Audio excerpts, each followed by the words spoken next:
So, good afternoon mga kasari. So, ayan guys, ang daming laman ng aking freezer. Para na to sa 25 and bagong taon. Ayan, pati yelo mga kasari, marami tong yelo. Kailangan naka-ready din yung yelo, ice cream, and then mga soft drinks and mga Red Horse. Ayan, marami pa akong Red Horse doon sa kabila. So ayan guys, dito ko nilagay yung iba kong Red Horse. So yung uling, ay konti na lang yung uling ko. Kailangan madagdagan yan, may ano pa ako. Isang araw na mamili. Yan yung aking mga Nestle cream. Ay, Diyos ko po. So, yung mga alak ko, ito lang guys. Oh my God, ang hirap talaga pag kailangan pagdating ng Pasko at guys, malaki yung puhunan talagang ilalabas mo. Kasi sa alak pa lang. Ay, naka. Sobrang mahal. So, ayan mga kasari. Ang bala kong ipamigay sa kanila ay itong Max Glow.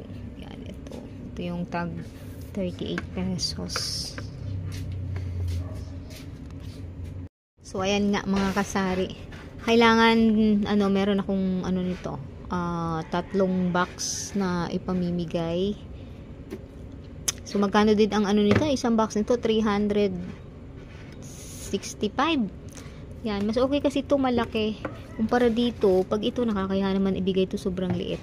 So, okay na itong 1 litro ipamimigay ko sa kanila mga kasari. Yan, sa aking mga mamimili dito sa tindahan. And then, sa mga bata, bali sa 24 ako mamigay. Sa mga bata, ice cream lang sa kanila.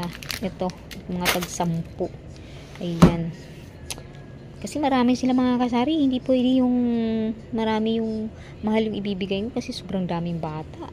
So, mga 1 box siguro, 50 pieces ang 1 box. Magkahalaga siya ng 365 ang 1 box. So, ayan nga mga kasari, malapit na yung 25 and bagong taon. Marami pa akong wala at marami pa akong bibilhin dito sa aking tindahan na pang bagong taon and pang Noche Buena. Kailangan talaga mga kasari malaking puhunan pag panahon ng December. So yun lang mga kasari.